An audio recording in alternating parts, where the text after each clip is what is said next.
welcome to episode number 59 of Movies and Us. I'm TJ. And I'm Marcus.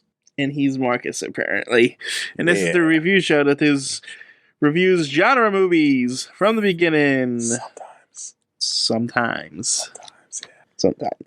And today, we're going to be covering the 2008 animated Batman film, Gotham Knight. Spelled with a K, like he's a Knigth. Why would it be spelled the other way? Everyone knows what Batman is. Gotham Knight, Night. Why not that way? Because I don't know. Gotham's always at nighttime. It's always dark.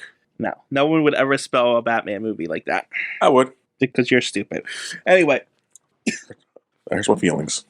This movie is an anthology movie split into 6 parts. It's a total runtime of 1 hour and 16 minutes. Not long. It's not long at all. No. And each story has its own crew to it. So I guess let's get into the credits.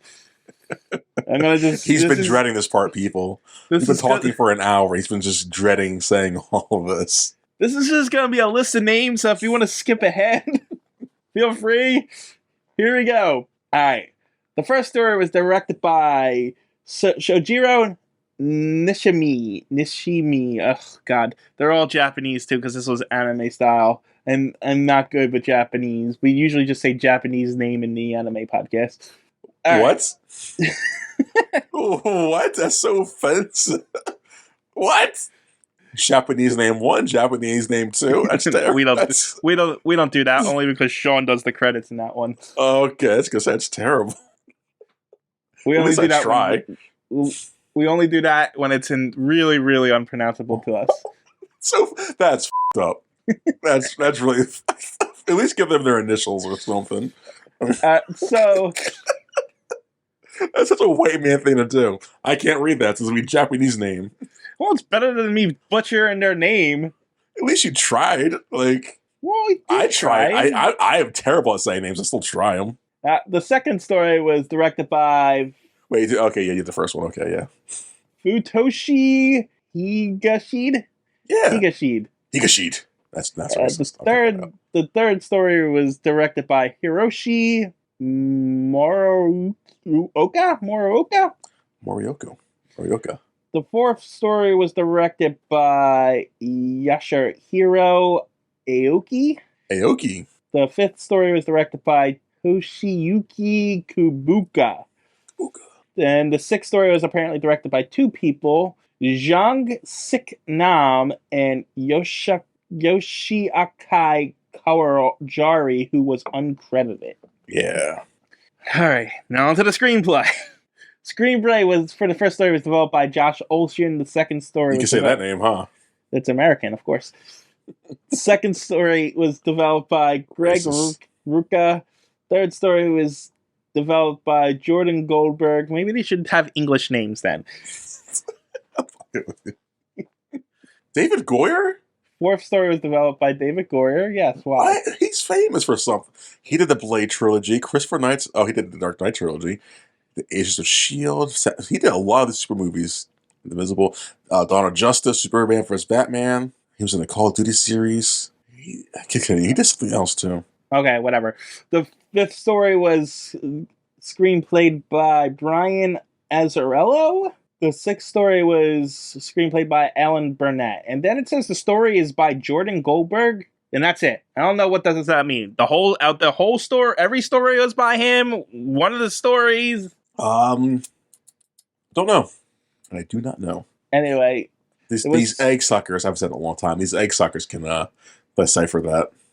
Anyway, the first and fifth story was produced by Toshi Hiromi and Iko Tanaka. The second story was produced by Mitsuisha Ishikawa. The third story was produced by Koichi Mashimio.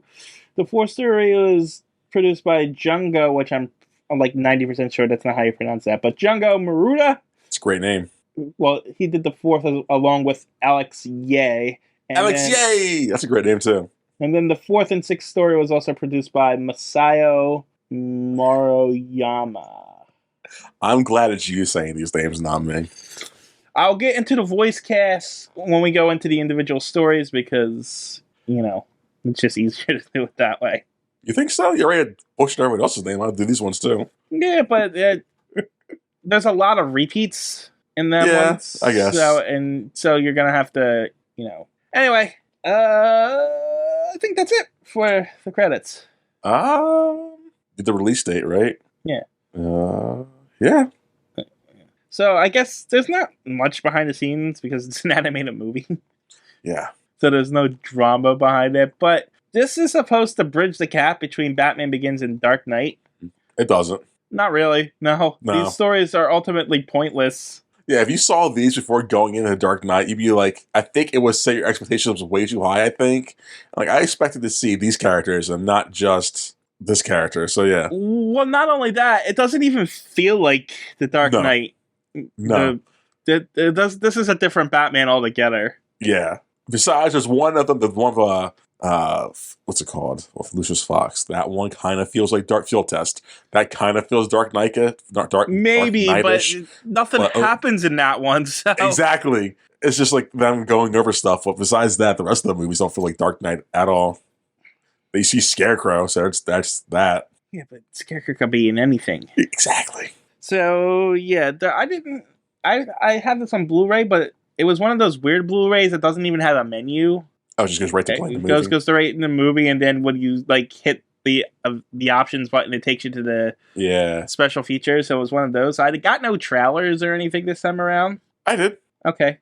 I'm kidding. But I did get 4 episodes from the Batman animated series. Did you watch them? Well, I've already seen them. I didn't need to rewatch them. Well, you had to rewatch them to fresh your mind, TJ. Well, I skimmed through them to see which ones they were. See, there you go. You kind of watched them.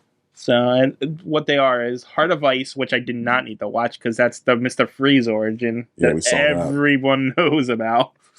I Am the Knight, which one was that? Shit. I think that's the one that Commissioner Gordon gets shot. Okay. And Batman's kind of being worn down. He's getting tired of being Batman, and everyone's trying to say, you're being stupid at blaming yourself. And then at the end, he realizes he was being stupid and doesn't blame himself. And then Over the Edge is the one where Barbara Gordon dies. Okay. And Commissioner Gordon finds out that she was Batgirl, so he in the GCPT pretty much chased down Batman throughout the city. Even Gordon even gets Bane out of Arkham, and then ends up killing Batman at the end of it. But it was all a dream because Barbara got dosed with sphere toxin. It was all a dream. Sorry, that's Biggie Smalls. I'm not gonna sing the rest of the song, but yeah. Yeah. So that was that one, and then Legends of the Dark Knight is an animated episode where 3 kids are telling different stories of Batman. Sound familiar? No, it doesn't. Okay. It's just the first one we do. So this first story. There's nowhere behind the scenes stuff you want to talk about? No, there's nothing behind the scenes. Oh. Do you want to talk about something? No, not at all. I didn't see anything. So. Well, then shut up and let me do my job. All right, so the first story is called Have I Got a Story for You? And it was apparently done by Studio 4 Degrees Celsius. I'm assuming that's the name of it? Maybe. I couldn't tell you. I think that's a temperature. Yeah, it is a temperature. All right, so this first story, the voice cast for it is Kevin Conroy, James Marsden, or Cyclops, whatever you want to call him, Scott Minville. He's played other roles. Or I was about to say, or, the guy who married Lois Lane in Superman Returns, if you want to call him that, too. Oh, God, TJ. Give him some respect on some good roles he's done. I don't know any good roles that he's done. Neither do I at the moment. He was in the Westworld, the TV show. There's that. He's in a Sonic the Hedgehog movie. Never saw it. It's a good movie, actually. You should watch it. It's not that bad. No, thanks. Anyway. I'll pick it for our retreat. Kevin Conroy, James Marsden, Scott Minville. Why aren't we doing comic book movies, too? Or not comic book movies. Video game movies. Because that's not what we decided to do when we decided to do this. We should, though, do it one day. Like, there's so many video games. We could do Mario movie, TJ. Yeah, those movies are so terrible. Do you really want to go through a whole string of bad movies? We don't even like the strings of bad movies we get now. Yeah, because there's probably one decent... We could do the Assassin's Creed movie. Come on. We'll add it to the list of 1,000 things we gotta cover. Fun fact, that's the only movie I ever walked out in theaters. With the Assassin's Creed movie. Yeah, it was so bad. To be fair, it was a free ticket, so I was like, okay, I'm not wasting money on this movie either way. I'm sorry, yeah. This movie also stars Kevin Conroy, James Marsden, Scott Menville, George Newbern, Corey Padnos, Crystal Scales, Alana Ubach, yeah, and Hidden Walsh. Yeah, that's the voice cast. nice. And every one of these things are anime styled and art. But just different styles of animation, yeah. Yes, and they range from good to ugly. Yes. And this first one I didn't really like, but you seem to like it. Yeah, I think if this is the first animation they give you in this series of movies, you're either gonna love or hate. I don't know how to describe these art styles, but it's just very... Well, this first art style is very Akira-ish. If you ever seen the movie Akira. Would you call this one Akira? Yeah, it is Akira-ish, yeah. It's very Yeah. Akira style. So it's... Look, I do an anime podcast and I'm 150 episodes in. I think I'm pretty... No, it definitely is. I'm saying the faces aren't Akira-ish, but the rest of it is color and design. The art style, it Yes. has that 90s Yes. anime feel to it. So There's some grittiness to it. yeah. And this story is about four kids, and four skater kids Yeah. who meet up at a skate park thing, I guess. Yeah, it looks like an abandoned warehouse that was a skate park at one time. Maybe, I don't know, it's Gotham, everything's a shithole there. Hey, man. Anyway. What? You're not It's wrong. true. So the three kids, the one kid's like, where you guys been? And then the three kids proceed to tell this other kid each their encounter with Batman. And it's all stemmed from one encounter that Batman's had throughout the day. And they tell it in reverse order, in reverse chronological order. Because each kid experienced the encounter at different times of the day on their own. Yes. The first kid tells about how this monsterish guy in a black suit, because of his teeth and stuff, seemed like sharp and point, is about to attack him, and then Batman shows up and he's like made of shadows and stuff. Mm-hmm. And he gives the people in the story more like a mystical yeah, edge to and him. yeah, and it's just pretty much Batman fighting this guy, and then the guy using like a flash bomb to escape, and then the token girl of the group. Token girl? What's that mean?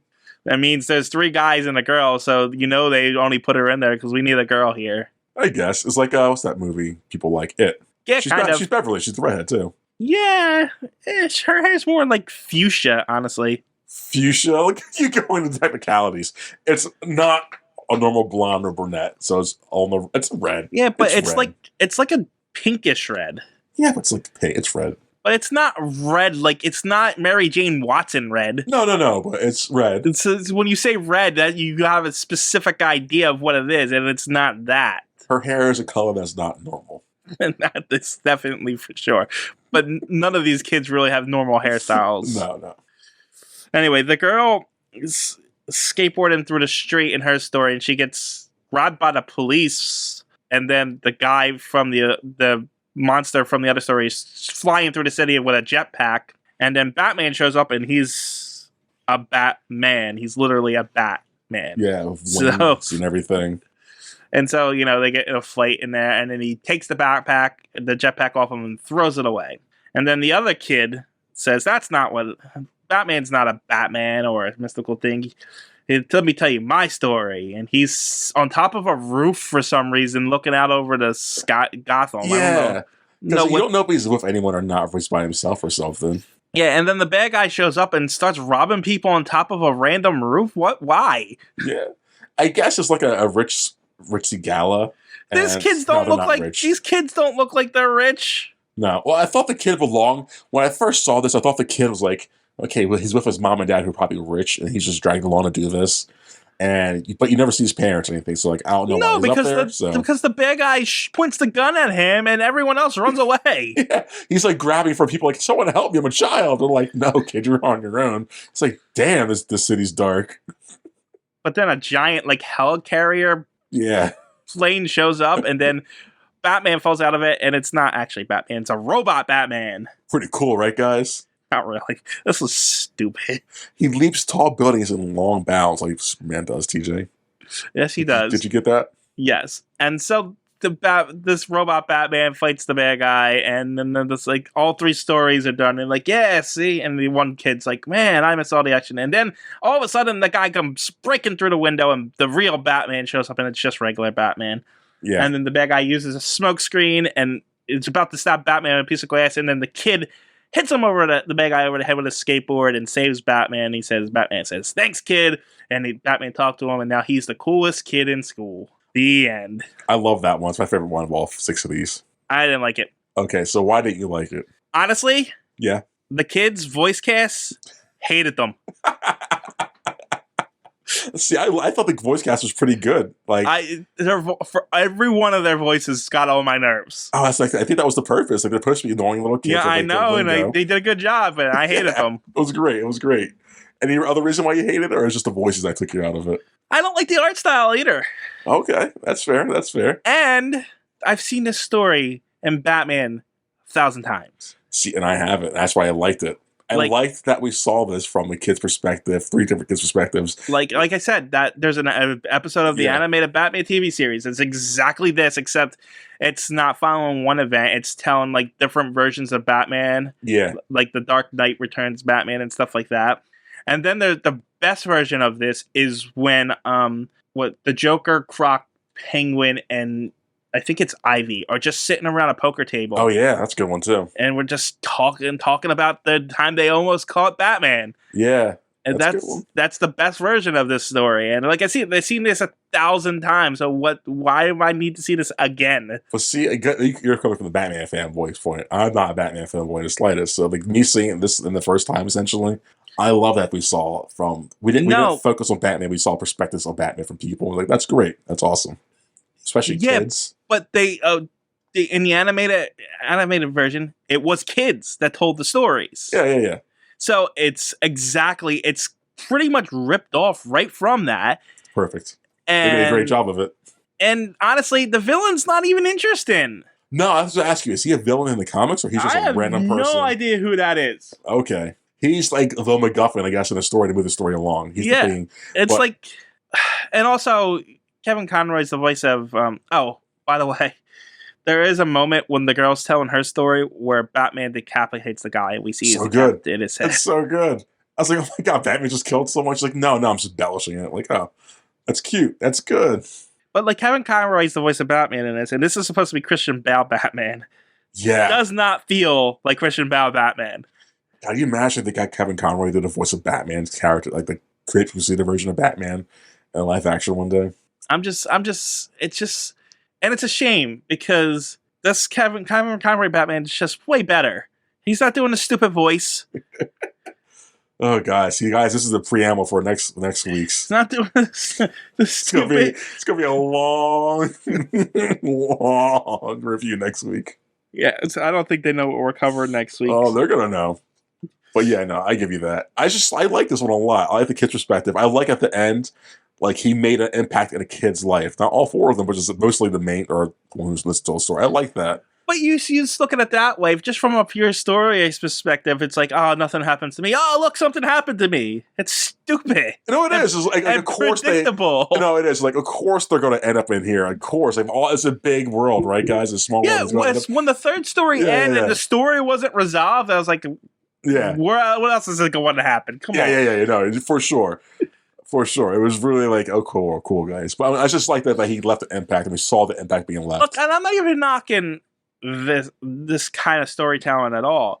I just seen it so many times with Batman. If it was a different superhero, if it was like someone looking at Superman or something else, I would be okay with it. But it seems like the creators are like, this really works. Let's just keep doing it over and over again. I mean, it worked for me. It's my first time really seeing it. It's like, I liked it. I can see more of that. I don't want to see more of it, but I could, I'm saying. So, yeah. I gave a rating for each one. I don't know if you did or not. For that first one, I have got a story for you. I gave that an 8 out of 10. So I like it that much. I didn't give it a rating, but I can. You don't have to. You don't want to. This story was 12 minutes and 51 seconds long. Yes. And I'm going to give this whole anthology movie a rating at the end overall, but I gave each one a rating. It's like an 8 out of 10 for this one. I think if I had to give it a rating, I'd be at a 6. Oh, it's not bad for hating it as much as you hated it. That's not terrible. Well, I mean, it's as much as I am biased against it, it's not executed poorly. It's done well for the way they do it. Yeah. You know what I mean? My complaints weren't on a technical level. It's all pure bias preference, opinionated preference. God, it's so funny. Like, that's the exact same way I feel about a lot of other superhero movies in general. But yeah. Okay, ready for the next one? All right. The next one is called Crossfire, and it was made by Production IG. I think so, yeah. That sounds right. Anyway, this production, I guess. Get it? Because IG is like an abbreviation term used in technology nowadays. Is that what it is? Yeah, IG, I guess. I don't know. Yeah. No, I don't know. I'm old. There you go. It's probably getting phased out by the time this is get aired anyways. So the voice cast in this one was Kevin Conroy, Jim Meskimen, Anna Ortiz, Corey Burton, Gary Dordan, James Marsden, or Cyclops, Scott Manville, Pat Music, Rob Paulson, which I recognize more about Rob Paulson, Andrew Romano. Raymond! No, I thought I could do better. Raymond. Hey, Raymond. It's Raymond Romano. Rob Paulson was a Teenage Mutant Ninja Turtle from the cartoons. Which one? Leonardo DiCaprio? I'm trying to find it.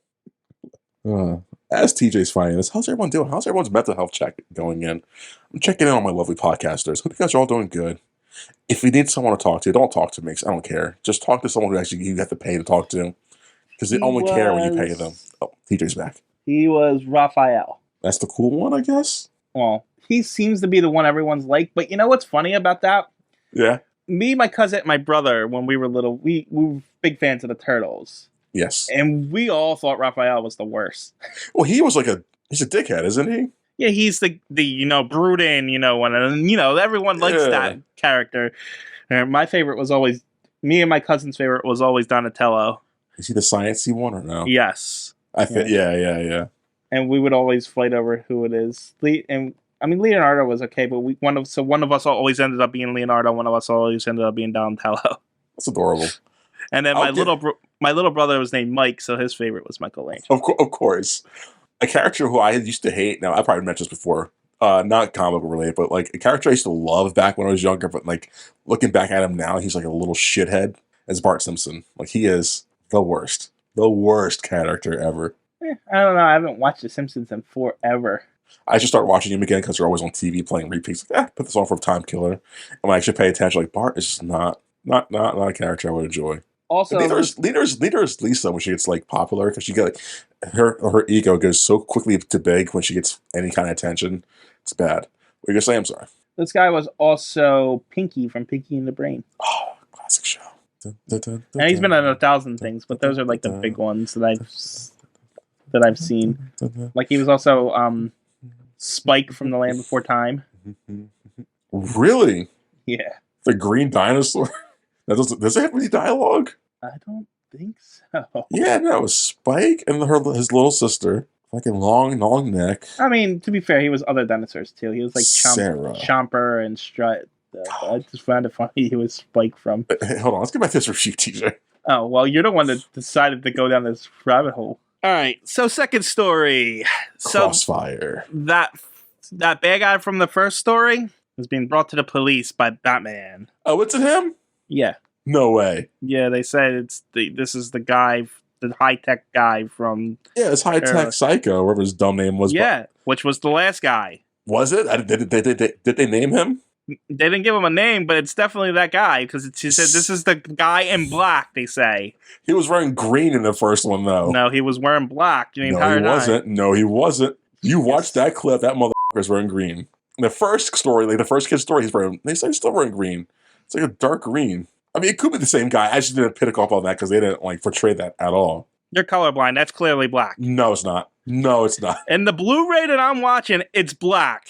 I'm watching on HBO Max on 2 different devices. I watch it on my laptop and I watch it on TV. It has always been green. I think you're just colorblind. I am not colorblind. That's clearly black. It's not clearly black. Are you kidding me? I'm telling you, it's black. So hold on. Go back to the kids talking then. The kid who they're telling the story to, what color is his hair? Which one? The kid they're telling the story to. The one who's like helps Batman at the end. All right, hold on. I gotta find a scene with him in it. His hair to me matches the guy's suit. So unless my color is off on my laptop. Now his hair is like a greenish Yep. kind of color. Yeah. Yeah. So is the guy. No, his color is black. No, it's not. You're colorblind, TJ. I'm not colorblind. You get your eyes checked, my friend. He's black, but it doesn't matter. He's the guy. He's the guy in the next story. He's green. He's black. He's but green. Okay, whatever you say, Marcus. Last word. He's green. They even say in the second story the guy in black. So yeah, doesn't mean they're the same character. They are the same character. He's not wearing black. Not once did I think to myself while watching that first movie or story, oh, he's wearing all black. It's always been like, why is this guy in green? He must be a character from a comic book. He's wearing nothing but green and red eye glasses. I'm gonna read the synopsis from Crossfire here. The first two sentences. Crispus Allen and Anna Ramirez are partners and members of the major crime unit that have been handpicked by Lieutenant James Gordon. The two are assigned to take the currently captured Man in Black, who was captured in the previously on I Got a Story for You. Yep. I believe you. The Man in Black. He's not wearing black. You can say it's black all you want, but it's not black. Okay, I'm just saying the facts support me, not you. The facts support nothing. My eyes support my. Maybe your eyes are broken. My eyes are not. I have great eyesight. I'm a great human being. I'm perfect. Eyesight has nothing to do with the cones that specify color. I'm not colorblind. Maybe you just can't see that version of black. Yeah, or maybe your black cones are lighter than to see green. When you look in the mirror, do you see green? I do, actually, yeah. It's like, why do people call me black? I'm just green. I don't get it. So anyways, they capture this guy. Batman turned his ass in. All right, so James Gordon sent in these two cops that he handpicked to deliver this guy to Arkham Island. We'll get to that in a moment. Because weird. But the idea is that one of the cops doesn't like that Batman's a vigilante. He doesn't trust him, and he's thinking about leaving the police, even though, and the other cop's like, no, he's not a vigilante. When he is a vigilante. No matter. Yeah, the dialogue's bad in this. Like, when she says that, he's clearly a vigilante. Yeah, he's definitely a vigilante. Yeah, there's no badge on the guy. But her point is, he's making the city better. You can't leave now just when cops are getting their reputation back. Yeah. The guy is new to the city, too, apparently. Yeah. Or he wasn't grown up here. Yeah, and so they delivered this guy there, and nothing happens. It's just talking. Yeah, the security guard says, make sure you don't get out, because everyone there is bad. So the place they drive them to, you say Arkham Island? Yeah. Did they say that somewhere? No, that's what it reminded me of. It's Arkham Asylum, but on an island, because you get it. It's cool, guys. But they don't they don't say what it is. Because I think I know what it is. What is it? Because I think it's supposed to be Arkham Asylum in this world, but it looks a lot like Arkham City. Oh. The video game. Yeah. Well, this did come out around the same time, right? Or no? Yeah, I think so. No. Arkham Asylum came out around this time. When did City come out? Actually, now that you say that. Because it has the tower and everything that City has. So unless this inspired Arkham City. I don't know, actually. Now that I didn't even think about that. Arkham City came out in 2011. So yeah, a few years before 2000. So maybe it expired. Maybe it inspired that or something. Or maybe they were in... When did Arkham Asylum come out? 2009. A year before you know? No, that wouldn't have been... Maybe they took the inspiration for this or Probably, something? yeah. Maybe there was they were talking behind the scenes or something. Who knows? But yeah, that's fascinating. Yeah, because it looks a lot like Arkham City. Yeah. Like, even that drive up to it with the fences on the side and everything. Maybe it's something from the comics that I just don't know about. Because I know basically Arkham City, from what I felt like a miniature version of No Man's Land. Okay. Which is a story where Gotham gets cut off from the rest of the country. And I think the military and the government just says it's a no man's land. They condemned it essentially and said no one can get in and then they get out. Kind of like in the third Dark Knight Rises shitty movie. Yeah, exactly. That's pretty much kind of the same thing. But in No Man's Land story, the different villains cut up the city into territories, and they each rule like a different part of the city. Okay, that's pretty cool. God, if only that movie did the same thing. That movie couldn't be saved no matter what was written in it because it's terrible. It's very bad, but we'll get to that in a few years or a few weeks. All right. Probably a year. But yeah, they drop him off at Arkham Island. Right, and Arkham then City. they leave.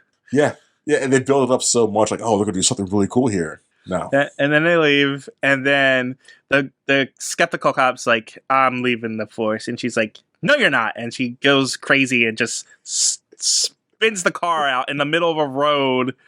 Just happens to be right in the middle of both gangs, both the Maroni gang and the Russian gang showing up.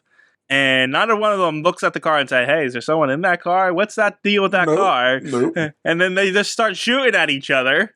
Yeah, like they're shooting at each other over territorial dispute, which is fine. But they're all lined up like revolutionary styles, just machine guns, mowing each, like trying to mow each other down. Like, for some reason, only Maroni's guys get killed. oh, it's so stupid. None of the Russians get killed. Nope. And then the Russians pull out a rocket launcher, shoot the police car. Batman saves the skeptical cop, and then beats up everybody and walks through fire to save the...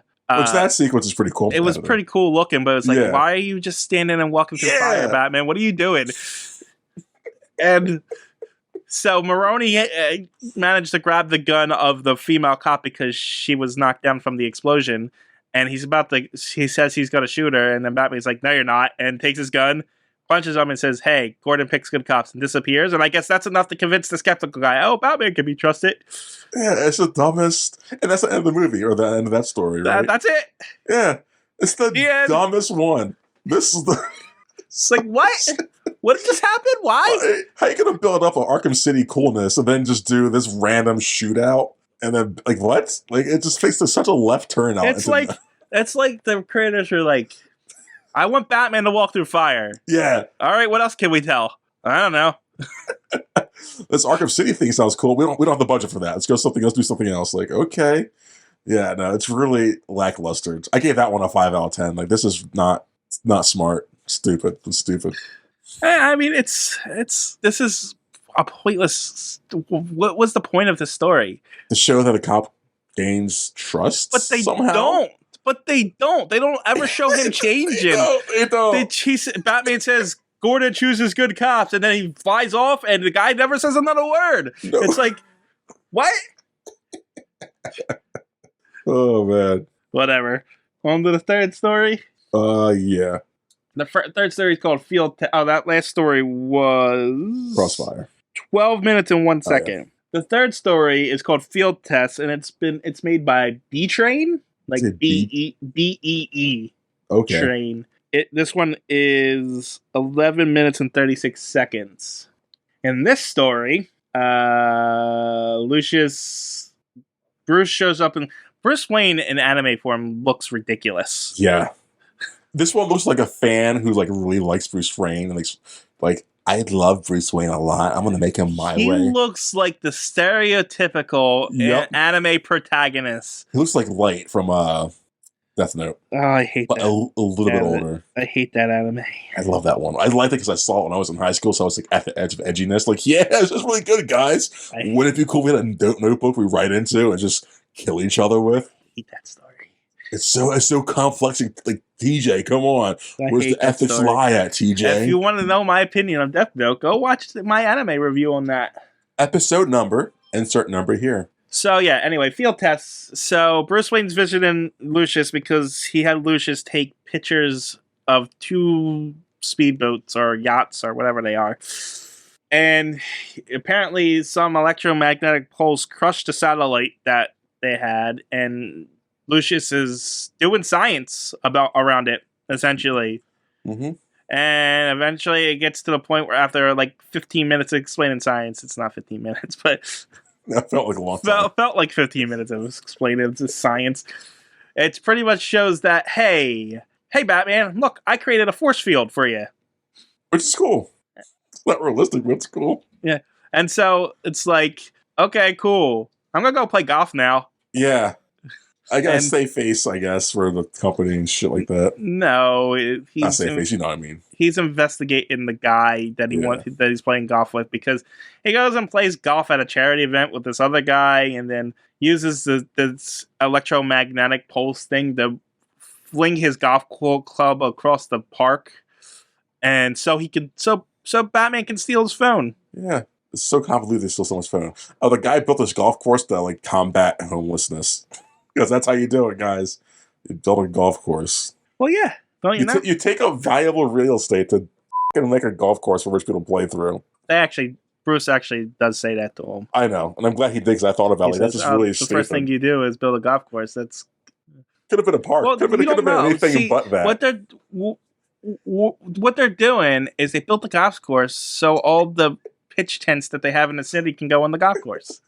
I hope that's what they got to play around Shanty Alley on hole 7. I hope that's the thing. Who was it? Who said it? Oh shit! I think it was George Carlin. I knew you were gonna say George Carlin. Did a stand up. Yeah. I think he did a stand up on homelessness, and he says, I think it's him, but he's like, we should just get rid of all the golf course and make them into homeless shelters because it's a bunch of land that no one uses. That's used for 1% of rich yippies and something can be used for better. No one wants them.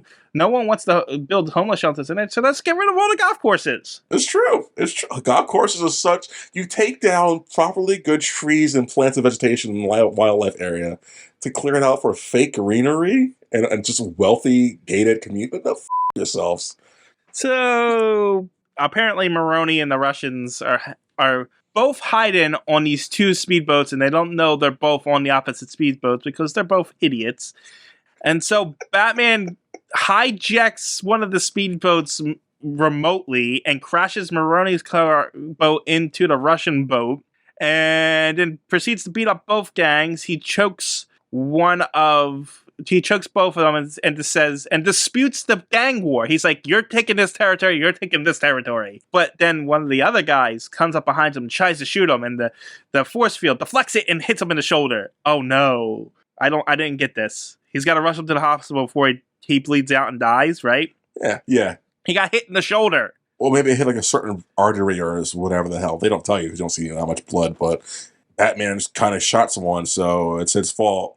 So he gets into the hospital, and then he goes back to Lucian and says, yeah, this works too well. I can't use this because... I hate it. Hold on, when he goes to the hospital, there's a little tension because the guy still has his gun. You think Batman would take the gun from the guy? I just saw the scene where Lucius is shooting the gun and testing out the force field. Yeah. When he's shooting the dummy, why did they go up with a close-up of the dummy's penis? Did they?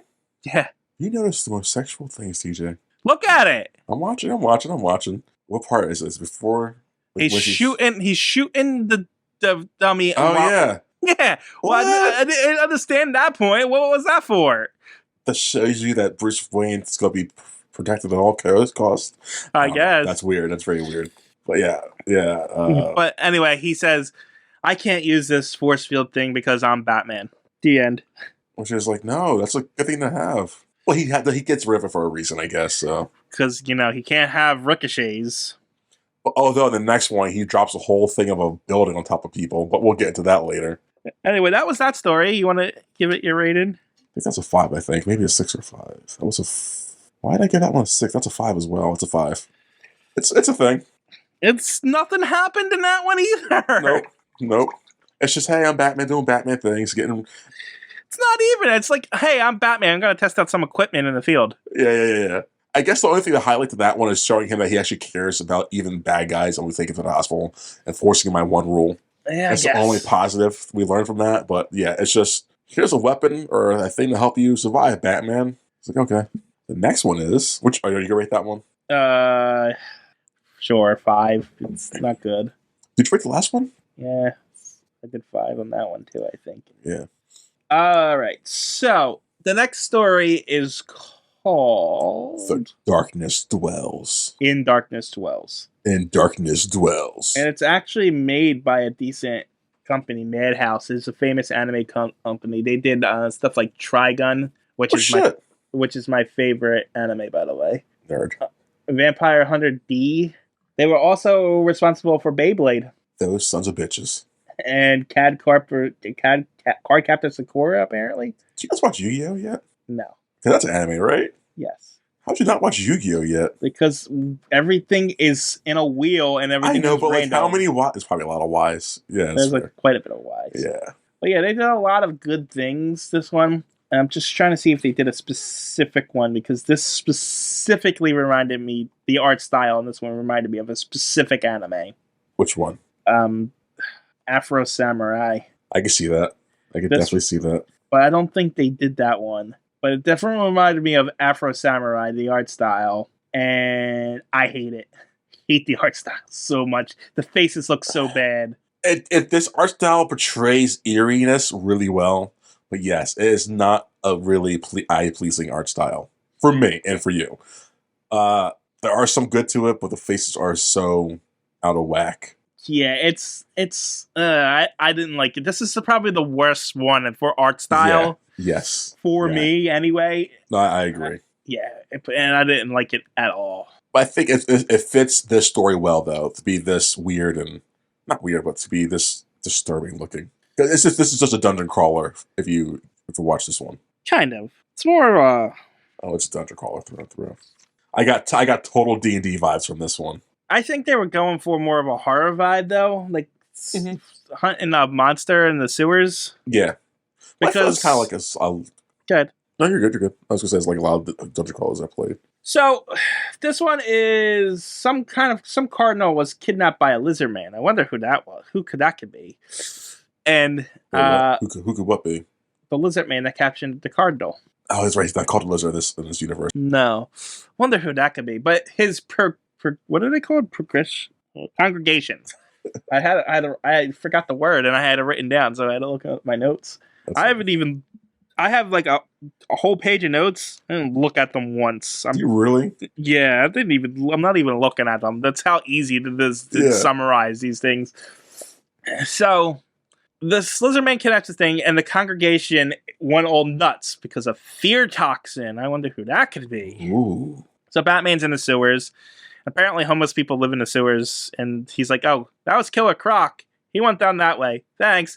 So Batman goes down that street, and apparently there was some kind of pneumatic tube system that's transported the dead. That's why it's full of coffins. What? Yeah, why is that a thing? I don't know. Why is that ever a thing? I have no idea what that is. If that gets clogged one time, whose job is to go there and just unstuff it? Who invented that? Like, was like transporting dead bodies that big of a thing in Gotham? There's so many dead people in Gotham that they need this system? Right? I don't know. Did anyone not question that we should not need this and do something to prevent that many dead bodies at a time? That's just insane. I'm glad you got that too. That's ludicrous. That makes for a cool scene, I guess. Oh, did I mention how long this one was? Oh, no, you didn't. 11 minutes and 14 seconds. I want to mention, this one gave me, like, I don't know why, but like the opening, because they go through the city and there's a lot of spotlights for reasons. It gave me like a lot of Tim Burton feels. Well, yeah, but they were also in a helicopter a lot of the time. Like Jim Gordon's following Batman from a helicopter while Batman's in the sewers because he has a communicator with him. Yeah, but you can't backtrack him because I wrote down quantum cryptology. Is that why wouldn't you want Gordon to trace you at this point? Don't you want him to know where you are? So you can't trace him if he tries to hack in where he got where's the Batcave at, all that kind of stuff. Yeah, but you should at least be able to do a basic trace of where he is, right? Yeah, you would think so. I don't know. He's Batman. I'm sure he can come up with something. Well, cool. Then again, this is stupid Batman from Christopher Nolan, so maybe not. Hey, man. Christopher Nolan's a genius. Christopher Nolan doesn't know how to write Batman because Batman is an idiot in his movies. You know what? You write Batman, TJ. How about that?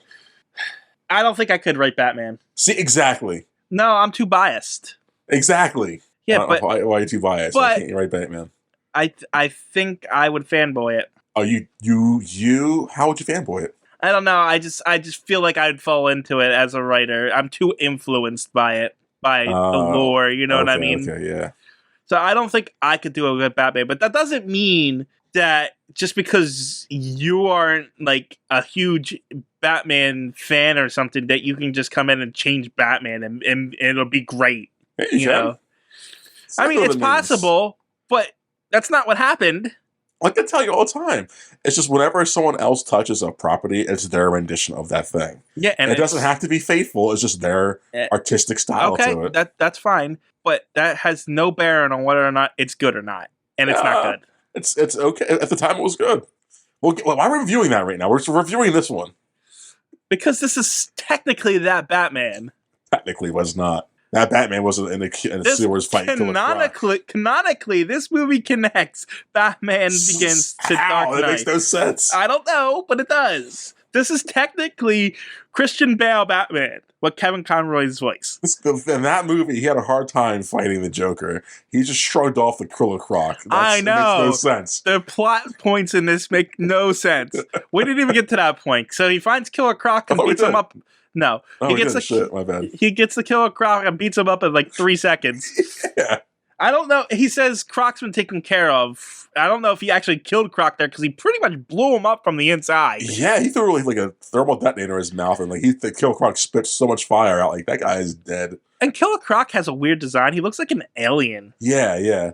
Maybe it was inspired by aliens. But so I don't know. Yeah, but Killer Croc bits Batman, and Killer Croc had a fear venom toxin in his system and transferred to Batman. Because apparently Scarecrow has been experimenting on him since he was a baby, according to this lore. Yeah. Okay, whatever. Anyway, so Batman kills Killer Croc, and then he goes to a tunnel where a bunch of dosed-up toxin people are about to kill this cardinal because the Scarecrow is telling him to, because he doesn't want him to help the homeless because the homeless come to him.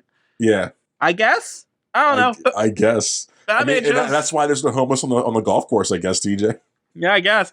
Batman shows up and beats everybody up. He saves the cardinal, and then he blows up the methane gas in the sewer and creates a tidal wave or something. I kind of blanked out for a minute, so I don't know what happened. All the pipes up top just fall and collapse on the people down below. They don't kill them because we don't see them dying, but they die. They all die. He just killed them all. And then he got a tidal wave from all that. We know Scarecrow doesn't die because she shows up in the next 2 movies. So... Oh, man. Anyway, so the flood of the water pushes Batman and the Cardinal out. Batman gets to the helicopter with the Cardinal. They put the Cardinal on there, and then Gordon's like, hey, get on the helicopter. Batman. It's like, no, I'm Batman. Bye. Yeah, he dives. He cliff dives, and that's on that one. Yeah. I forgot to go over the voice cast in this one. Oh, yeah. Kevin Conroy, Gary Dourdan, Jim Meskimen, Anna Ortiz, Corey Burton, Will Friedle, Brian George Newbern, and Rob Paulson. So, yeah, that was that one. Even though the animation was weird, I did enjoy that one a lot. I don't know. I didn't like their portrayal of Croc.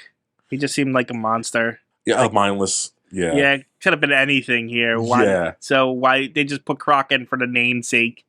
Yeah, pretty much, which adds more convolution bullshit to the next movie. Yeah. But yeah, I would give that a 5 as well. Yeah, I mean, I want to give them lower, honestly, but they're not executed poorly. But they're so nothing that they're kind of boring.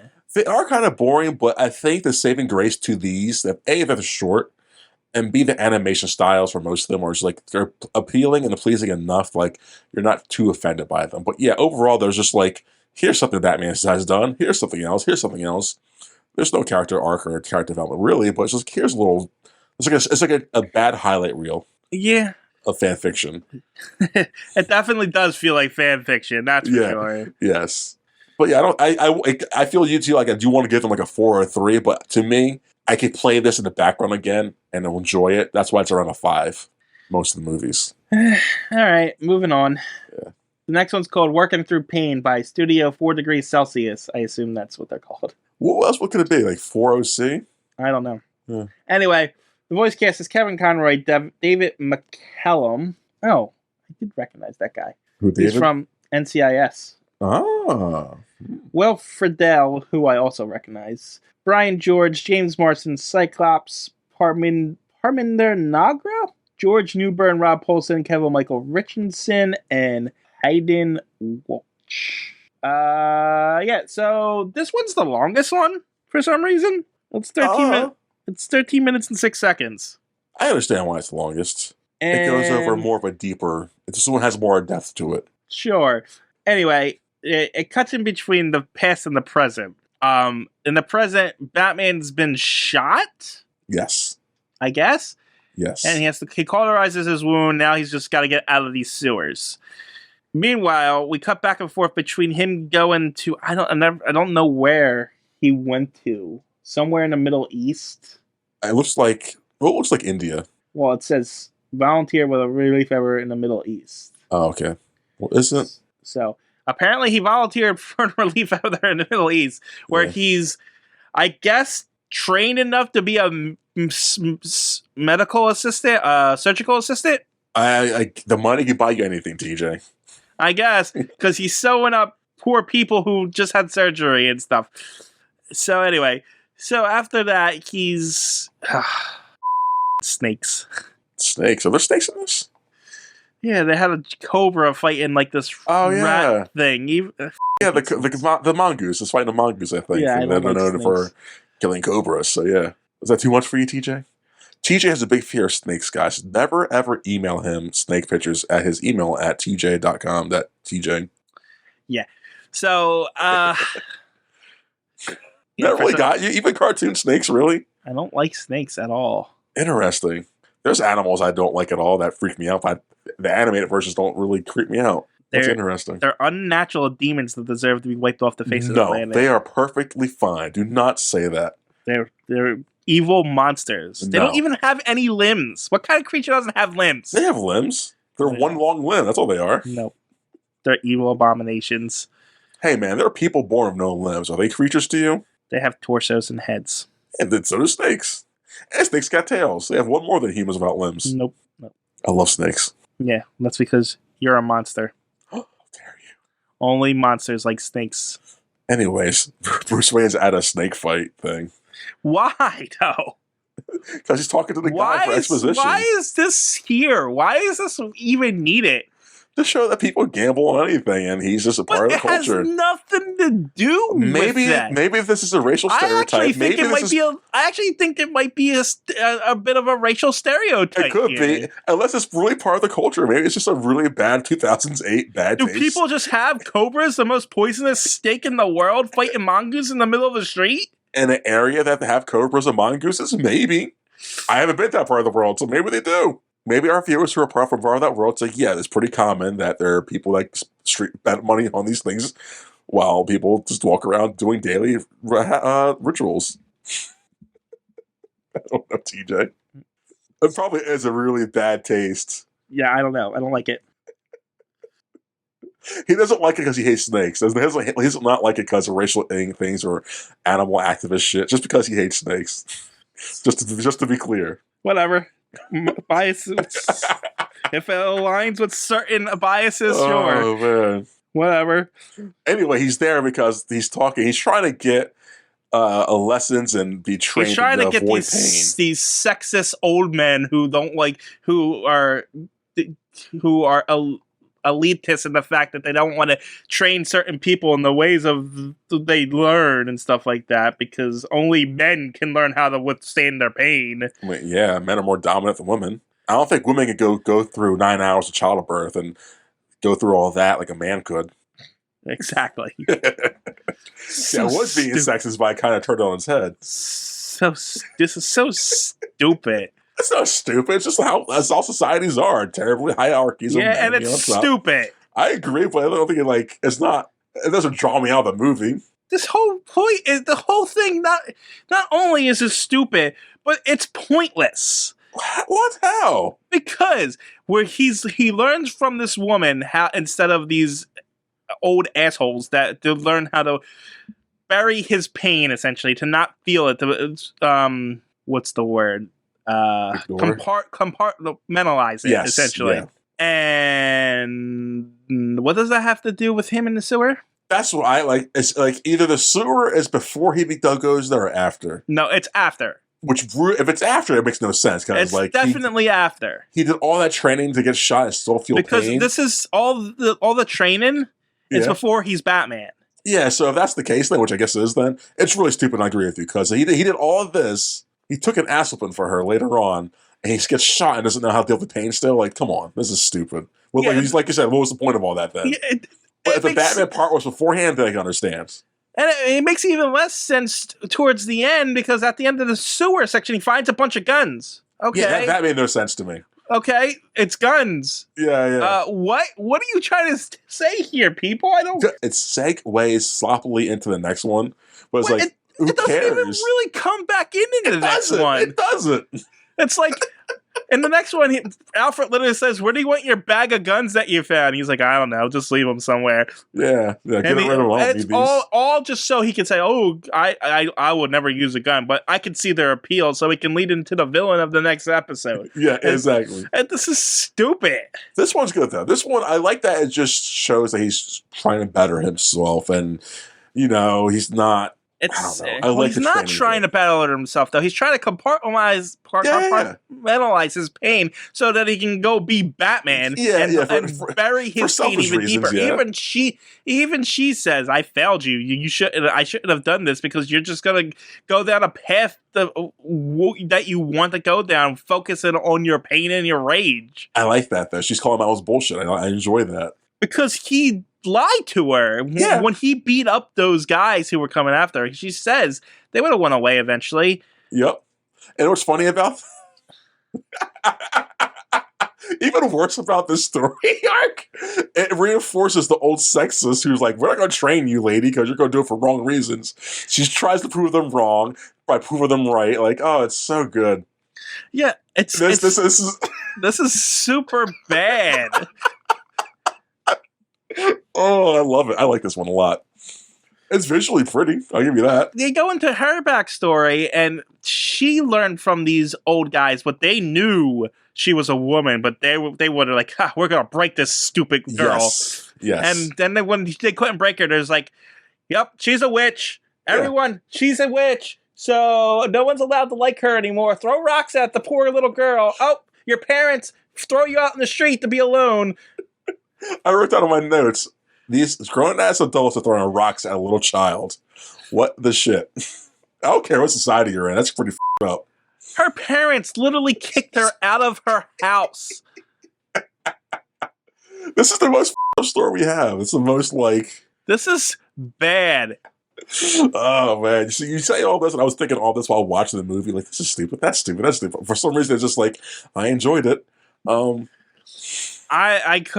I couldn't parse. I was waiting for it to connect, and it didn't connect it at all. I'm like, Why is this story here? Why am I watching this movie? This movie does nothing.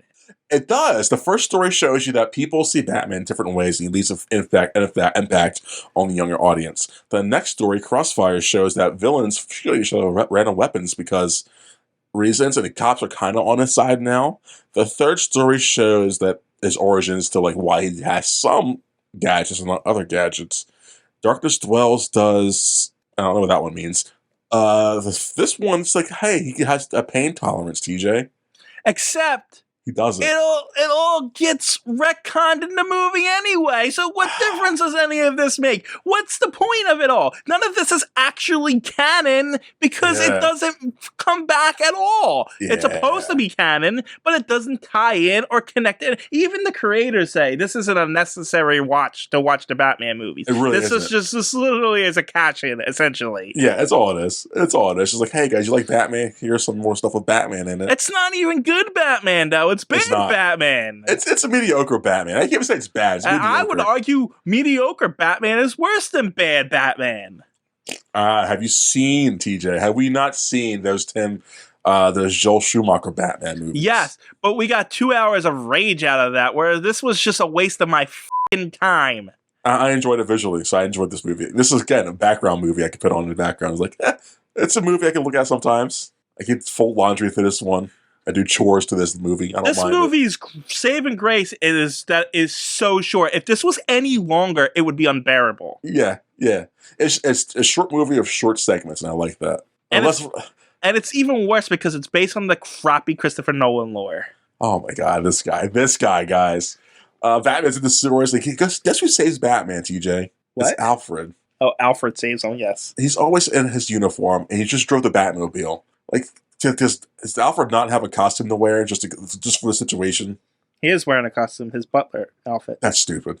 That's his costume. That's really dumb. Because he's literally like a spy and a medic and stuff like that. That is his disguise. But if you saw, like, there's no way you wouldn't know that's Alfred. I guess people don't know who Alfred is, I guess. Why would anyone know who Bruce Wayne's butler is? Yeah, I guess. At least do something to cover his face. If someone saw a man jump out the Batmobile, someone will be stopping the picture. They'll be like, that guy, that's weird, that butler's driving a Batmobile. Who knows who this butler is? Oh, it's Alfred. Let's go question Bruce Wayne now, guys. Why is your butler driving around a Batmobile? Huh? I don't know. I just feel like if you saw someone jump out the Batmobile with no mask on, and I'm taking a picture, I'm selling it to whoever the I sell it to. I'm just gonna post it online. Maybe that person stole the Batmobile. Maybe it's definitely a possibility. But once you find out, oh, it's so and so's butler, because people connect things really easily, you're gonna question the person who it is and whose butler it is. Like, but there was no one around. Exactly. But I was just saying, because it's happenstance. That's the thing that bothered me in this movie. Anyways, I gave that one a.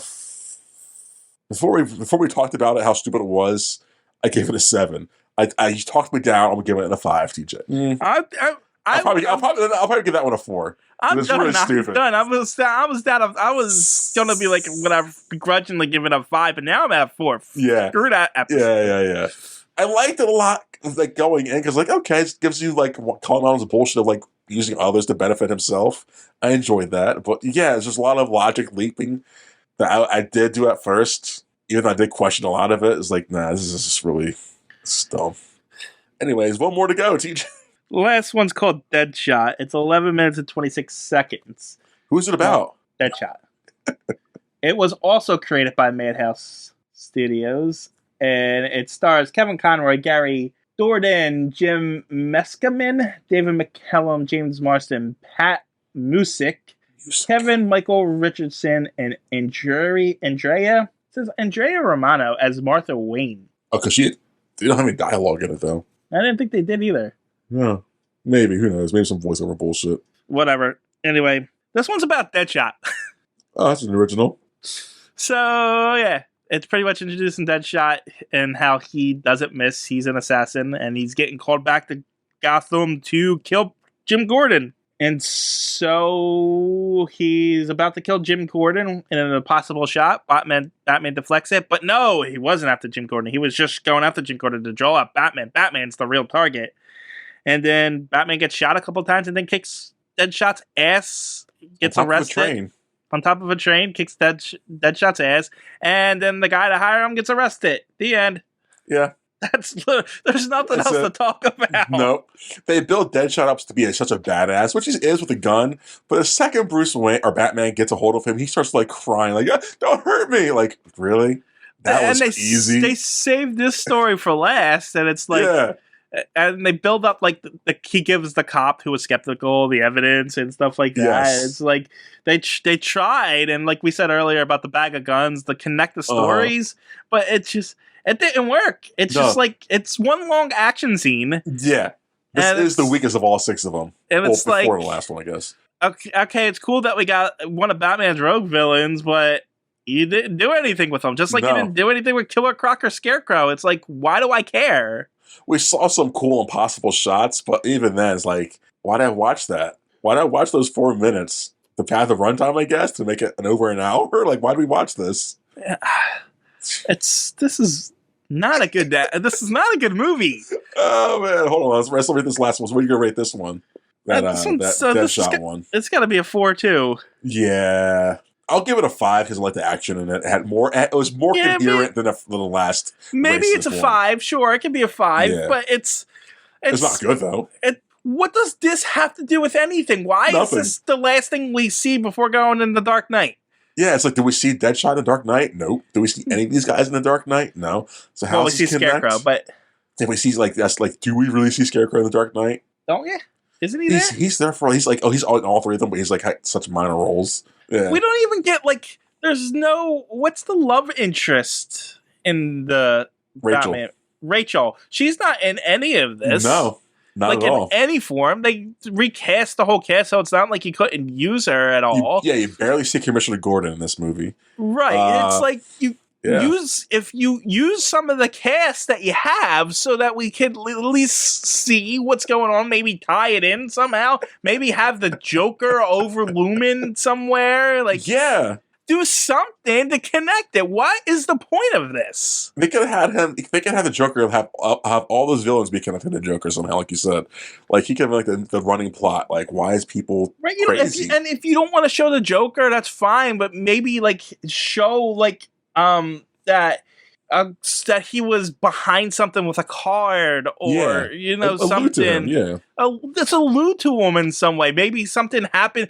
Even if he threw it like in a news broadcast about destruction somewhere in Gotham and clowns sighted, it would have been something. Exactly. But no, it's got a mishmash of like identity crises movies. Like I don't know what you want to call this. A mismatch of kind of decent art. Yeah. It feels like what if Batman was an anime? Exactly. Which, yeah. And looking at the Deadshot art now, it kind of does remind me of like Trigun-ish. Mm-hmm. Yeah. So it's pretty. Yeah. Again, it's style over substance. These movies, pure and pure. That's all it is. Like that's showing Batman to its maximum. Though. Yes. Like the worst case of style over substance. Yes. Like there's gonna be little things you'll get from this. If you like, I got something from the first one because I haven't seen the other iterations of that storyline. You haven't got nothing from that one, so I get it. Then the rest of it's just like, here's things that happen because Batman's in it. It's like that's stupid. So, what are you rating the movie overall, TJ? I'll let you go first.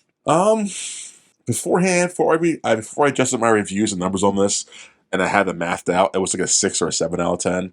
Now that we actually sat down, talked it out, as much as I didn't care for this movie, I don't hate it. It's a 5. Like I'm not offended by the movie. It's visually pretty and short enough for me to like sit through this or have it, like I said, have it on the background to like enjoy it again if I wanted to. But it's a 5 out of 10. How about you? I think I'm also at a 5, but not because of anything that the movie did. It's just it's a nothing. It's a middle of the road. It's boring. Yeah. It doesn't have anything that makes it particularly bad. Yes. But it doesn't do anything particularly good either. It's pure nothingness. And honestly, I think a 5 is a worse rated than a 1 in some instances because at least ones are interesting. Memorable. Yeah. Yes. This is just boring and like you get nothing out of it. There's no reason to watch this. Honestly, yeah. Like honestly, if ask me again in a week what will you watch and like what I think of it, couldn't tell you. Wouldn't be able to tell. Ask me tomorrow. Like I don't know what I saw yesterday. I don't remember. I think this movie is best played at a party with muted with a different like a soundtrack or a CD playing underneath of it, music playing underneath of it. So you have the visuals with some kind of music that matches it, and like there you go. That's it. Maybe I don't know. I don't know. I felt like my time was wasted, and it's pretty impressive considering it wasn't a lot of my time. No. Hopefully, we didn't waste you guys' time. I know we didn't waste your time because you guys like listening to us. I don't give a crap about their time. Let's end this stupid podcast already.